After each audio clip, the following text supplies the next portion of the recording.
Hey, English learners. Welcome back to the Slowburn English podcast, the place where your English grows quietly, one calm episode at a time.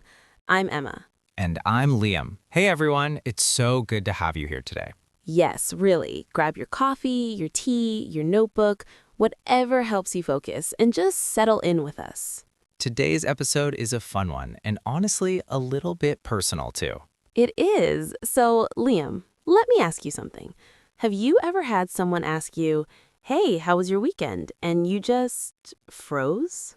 Oh, every time, every single time. Right? Your brain goes empty, you smile, you say, "Good, you?" and then silence. And then you walk away thinking, why didn't I say more? I had so many things to share. Exactly. So today we're going to fix that together. We're going to learn how to talk about your weekend in English in a real, simple, natural way. No fancy words, no perfect grammar, just real conversation. Because here's the thing, talking about your weekend is one of the most common things people do in English. At work, with friends, with neighbors. And it's also one of the easiest ways to connect with someone. So, if you've ever felt stuck when someone asks you about your weekend, this episode is for you. Don't worry, you're not alone. We've all been there. Okay, Liam, I want to tell you a story, a real one. Oh, I love your stories. Go ahead. So, a few years ago, I was working at this small office, and there was this American guy, really nice guy, super friendly. And every Monday morning, he would walk past my desk, smile, and say, "Hey, Emma, how was your weekend?" A classic Monday question. Yes, and every Monday, I would smile back and say, "Good, you?" Oh no. I know, just 2 words. "Good, you?" And then I would look down at my computer, and the conversation was over. And how did you feel after? Honestly, embarrassed, because in my head, in my own language, I had so much to say. I went hiking, I cooked something new, I saw my parents, I watched a beautiful movie. But in English, my mouth just closed. I get it. I really get it. So, what about you? Did you ever have a moment like that? Oh, 100%. For me, it was at university. I was studying abroad, and my classmates would ask me, "Liam, what did you do this weekend?" And I would say, "It was fine. Just fine? Just fine." And then I would feel this weird quiet, and I would walk away. And here's the funny thing, it's not because we don't know the words. No, exactly. We know hiking, we know movie, we know cook. But when the moment comes, the brain goes empty. It's like a door is closed and we can't find the handle. That's a beautiful way to say it. And actually, that's our first picture for today. Talking about your weekend is like opening a door. Oh, I like that. You don't need to walk through the whole house, you just need to open the door and let the conversation step inside. That's such a kind way to think about it. You're not giving a speech, you're just opening a door for someone to come closer. Exactly. And that's what we're going to learn today, how to gently open that door in English. So, Emma, before we go deeper, let's stop for a second and ask, why is this so hard? Why do English learners freeze when someone asks them about their weekend? That's such a good question, and I think there are 3 reasons. Okay, tell me. First, we worry about grammar. We think, wait, should I say I went or I was going?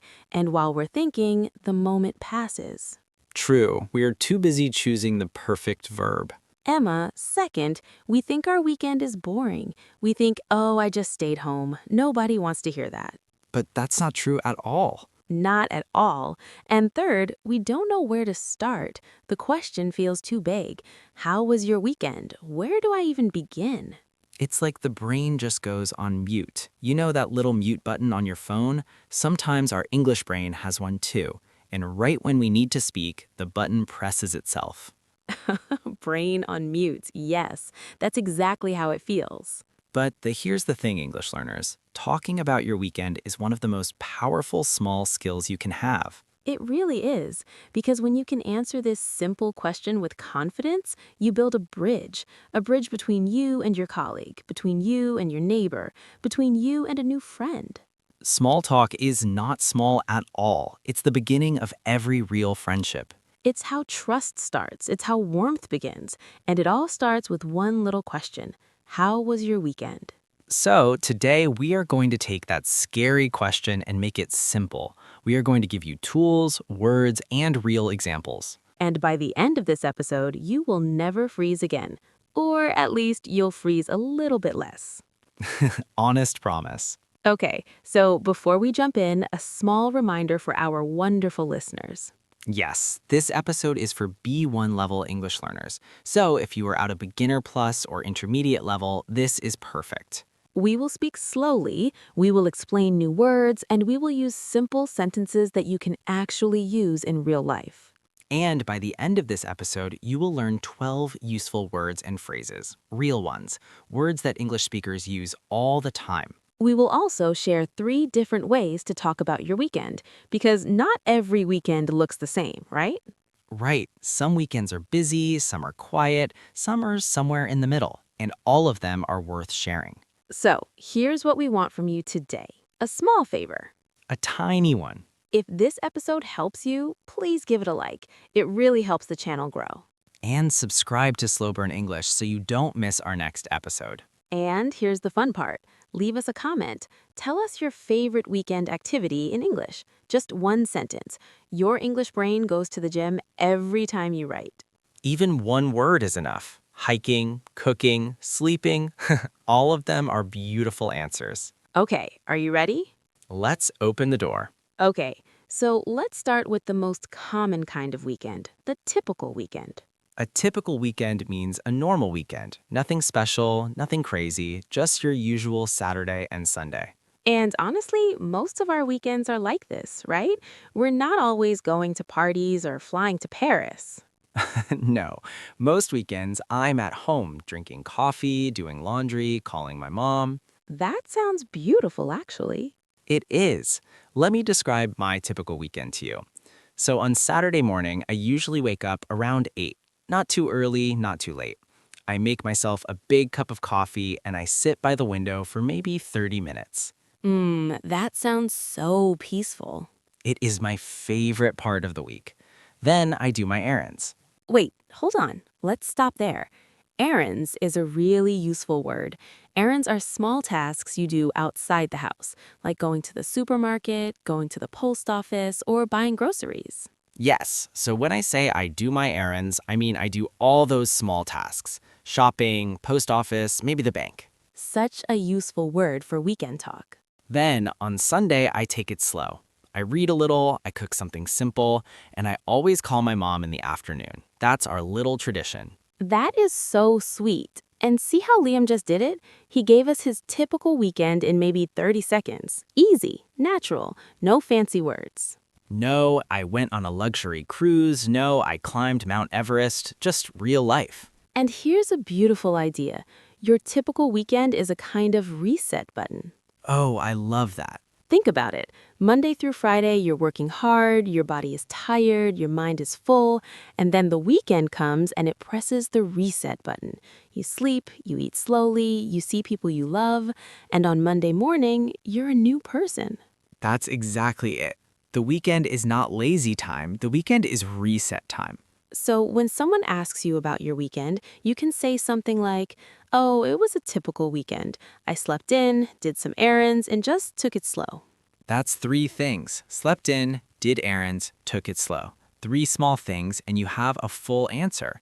Let me try one too. My weekend was pretty typical. I cleaned the house on Saturday, and on Sunday, I just stayed home and watched a movie. Perfect. 2 days, 2 activities, 1 feeling. Done. And this is true for English learners too. You don't need long sentences. You don't need perfect grammar. You just need 3 small things to share. 3 small things. Remember that. 3 is the magic number. Even a boring weekend has 3 things: what you did on Saturday morning, what you ate, and how you felt about it. That's actually a beautiful little formula. Action plus food plus feeling. It works every time. So let's practice. Liam, give me one more example. Okay, I had a really typical weekend. On Saturday, I cleaned my apartment. Then I made some pasta for dinner. On Sunday, I went for a walk in the park and I felt really refreshed afterwards. And right there, you used another beautiful word, refreshed. We will talk more about that word later in our word tour. For now, just remember refreshed means you feel new and clean inside, like after a good walk or a good night's sleep. And that is the gift of a typical weekend. You go to work on Monday feeling refreshed, ready, calm. A typical weekend may not be exciting, but it is exactly what your heart needs. Okay, now let's talk about the second kind of weekend, the active weekend. Ah, the busy weekend, the fun one. An active weekend is when you actually do something special. You go somewhere, you meet people, you try a new activity. It's the kind of weekend you remember on Tuesday and smile. Yes, exactly. So let me tell you about my active weekend last month. I went to a small cafe with my old friend Sarah. We hadn't seen each other in maybe 6 months. Oh, a real catch-up. A real catch up. And actually, that's a great phrase. To catch up with someone means to meet them after a long time and share news. Such a useful phrase. I caught up with my friend last weekend. We had a nice catch-up over coffee. So we sat at this little cafe for almost 3 hours. We talked about her new job, about my family, about a movie we both watched. And honestly, when I left, I felt so refreshed, so energized. That's the magic of a good catch-up. It really is. Sometimes one good conversation is better than a whole weekend of activities. Agreed. So when someone asks about your weekend, you can say, "Oh, my weekend was great. I caught up with an old friend at a cafe. We had so much to share. It was such a refreshing change." Perfect example. And see, Liam used past simple verbs. Caught, had, was. Simple. Don't worry about complicated tenses. Past simple is your best friend for weekend talk. Went, met, tried, saw, ate, visited, played. These are your power words. And here's a small secret. Even native English speakers sometimes make small grammar mistakes when they talk casually. You will hear people say, "Me and my friend went to the park." Technically, that's not perfect grammar, but everyone says it. So please, please, please, don't be afraid of small mistakes. Just open the door. Open the door. Step inside the conversation. Now, Liam, give me an example of an active weekend for you. Okay, so a few weeks ago, I went hiking with 2 friends. We drove maybe 1 hour outside the city. The weather was perfect. We walked for almost 3 hours, and at the top of the hill, we ate sandwiches and just looked at the view. That sounds amazing. It was honestly one of my favorite weekends this year.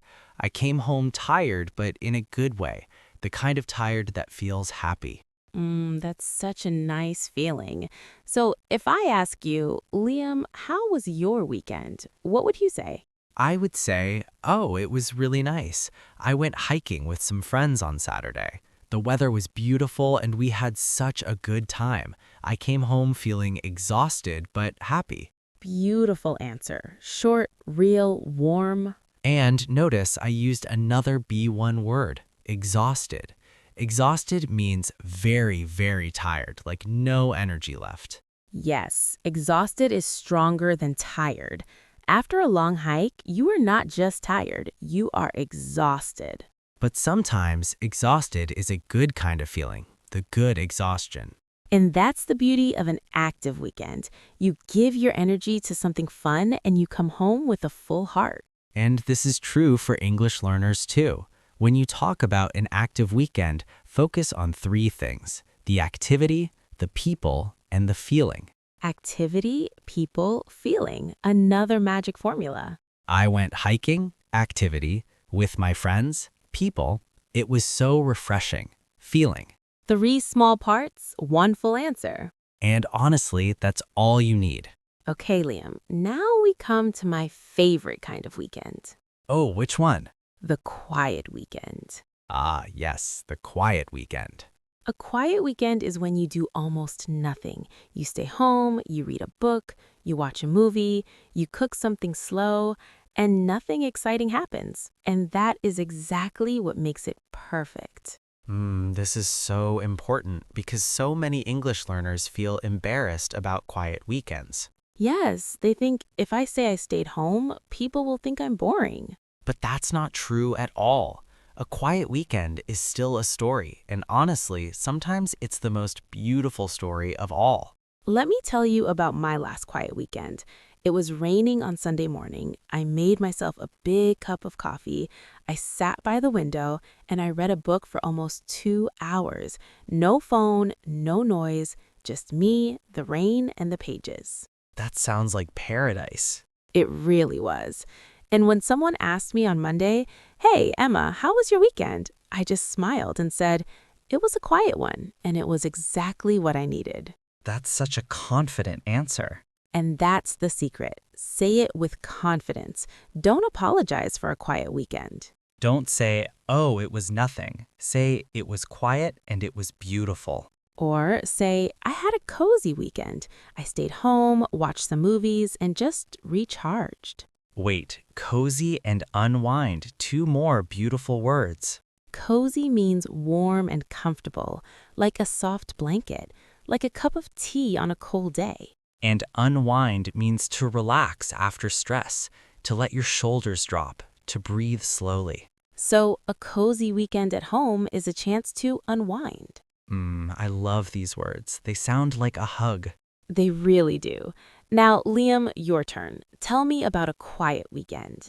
Okay, so one Saturday last month, I had absolutely no plans, and honestly, I was so happy about it. I stayed in pajamas until noon, I made pancakes, I watched 2 old movies, and in the evening, I finished a book I had been reading for a long time. That sounds amazing. It was honestly one of the best weekends of my year, and nothing happened, nothing. And see, when nothing happens, sometimes that's when everything important happens. You recharge, you think, you breathe. Recharge, another good word. Like a phone, you plug it in and you fill it up with energy again. Your weekend is your charger. I love that. So if you have a quiet weekend, here's how you can talk about it. I had a really cozy weekend. I stayed home, watched some movies, and just recharged. Or, I had a quiet one. I read a book, cooked some pasta, and honestly, it was perfect. Notice both answers are short, both are warm, both are real. And this is so true for English learners. Don't think your quiet weekend is too small to share. It's not. Your weekend story matters, even the quiet ones. Especially the quiet ones. Especially the quiet ones. Because in a noisy world, a person who can talk peacefully about a quiet weekend, that person is interesting. That person is calm. That person is you, listening right now. Yes, you. So next time someone asks about your weekend and you stayed home and you read and you slept, be proud. Open the door. Tell them about it. With a soft smile. With a soft smile. Okay, English learners, before we go to the word tour, we have a tiny challenge for you. A really small one, promise. This weekend, yes, this coming weekend, we want you to write 3 sentences in English about what you did. Just 3. Not 5, not 10, just 3. Sentence 1, what you did. Sentence 2, who you were with or what you ate. Sentence 3, how you felt. That's the magic formula. Action, detail, feeling. And then come to the comments under this video and share those 3 sentences with us. Your English brain goes to the gym every time you write. Even one sentence makes you stronger. We will read every comment, promise. So go on, be brave. Open the door. 3 small sentences. Okay, and now it's time for our favorite part of the episode. The Slowburn Word Tour. Yes, let's slow down and look again at 12 beautiful words and phrases from today's episode. Words you can actually use this week. Take your time. There is no rush. And let's start with our first word. Refreshed. Refreshed means you feel new energy, like your body and mind feel clean and ready. For example, after a long walk in the park, I felt refreshed. Or a good night's sleep makes me feel refreshed. Repeat. Refreshed. Refreshed. Next word, energized. Energized means full of energy, ready to do something, bright inside. For example, After 2 cups of coffee, I felt so energized. Or, talking with my best friend always makes me feel energized. Repeat. Energized. Energized. Word number 3, exhausting. Exhausting means very, very tiring. So tiring that you have no energy left. For example, last week was exhausting. I worked 12 hours every day. Or hiking up that mountain was exhausting, but worth it. Repeat. Exhausting. Exhausting. Next, mindful. Mindful means paying close attention, being aware, slowing down on purpose.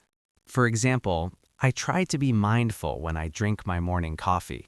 Or, she is very mindful about how she spends her weekends. Repeat. Mindful. Mindful. And word number 5, intentional. Intentional means done on purpose, with a clear plan or reason. For example, I'm trying to be more intentional about my free time. Or, his weekend routine is very intentional. Nothing is random. Repeat. Intentional. Intentional. Next, catch up. To catch up with someone means to meet them after a long time and share what's new in your life. For example, I caught up with my old friend Sarah at a cafe. Or, we need to catch up soon. It's been months. Repeat. Catch up. Catch up. Word number 7, take it slow. To take it slow means to relax, to not rush, to do things calmly and gently. For example, on Sundays, I always take it slow. Or, there's no hurry. Let's just take it slow today. Repeat. Take it slow. Take it slow. Next word. Unwind. Unwind means to relax after stress, to let go of all the tension in your body and mind. For example, after a long week, I love to unwind with a cup of tea. Or, reading helps me unwind in the evening. Repeat. Unwind. Unwind. Word number 9, cozy. Cozy means warm, soft, and comfortable, like a hug, like home. For example, my living room feels so cozy on rainy days. Or, we had a cozy weekend at home with hot chocolate and movies. Repeat. Cozy. Cozy. Next word. Errands. Errands are small tasks you do outside your home, like going to the supermarket, the post office, or the bank. For example, I have a few errands to do this morning. Or, I usually do all my errands on Saturday. Repeat. Errands. Errands. Word number 11, recharge. To recharge means to get your energy back, like a phone, but for your body and your heart. For example, the weekend is my time to recharge. Or, I need to recharge before next week. Repeat. Recharge. Recharge. And our final phrase, a typical weekend. A typical weekend means a normal, usual weekend, nothing special, just your regular Saturday and Sunday. For example, it was a typical weekend. I just relaxed at home. Or, tell me about your typical weekend. Repeat. A typical weekend. A typical weekend. And that is your Slowburn word tour for today. 12 real words, 12 real tools. Use one of them this week, just one, and see how it feels. Okay, English learners, we are coming to the end of today's episode, and honestly, my heart feels so warm right now. Mine too. This was such a gentle conversation. So let's wrap up everything we learned today in a soft, simple way. Today, we talked about how to talk about your weekend in English, and we learned that there are 3 kinds of weekends. The typical weekend, the active weekend, and the quiet weekend. And all 3 of them are beautiful. All 3 of them are worth sharing. We learned that talking about your weekend is like opening a door. You don't have to walk through the whole house, you just have to open the door. We learned that your brain sometimes goes on mute, and that's okay. It happens to everyone, even native speakers. We learned that the weekend is a reset button, a small chance to breathe again before Monday comes back. We learned that even a quiet weekend is a story, especially a quiet weekend. So here's what I want you to remember. Your weekend story matters. Even if you slept in, even if you cleaned the house, even if you just sat by the window with a cup of coffee. That story is real. That story is yours. And next time someone asks you, hey, how was your weekend? Don't freeze, just smile. Open the door and share 3 small things. Action, detail, feeling. That's all you need. And remember our tiny challenge. 3 sentences in the comments this week. We will read every single one. We promise. And one last thing, don't forget that small steps add up. You don't need to learn 100 new words this week, just one. Just one word, used one time in one real conversation. That's how your English grows. Slowly, gently, like a slow burn. That's our whole philosophy in this little podcast. Tiny steps, warm conversations, no pressure. You're doing better than you think, really. So thank you for spending this time with us today, for listening, for learning, for showing up. It means everything to us. This was the Slowburn English podcast. I'm Emma. And I'm Liam. Take care, keep going, and we'll see you in the next episode. Bye. Bye-bye.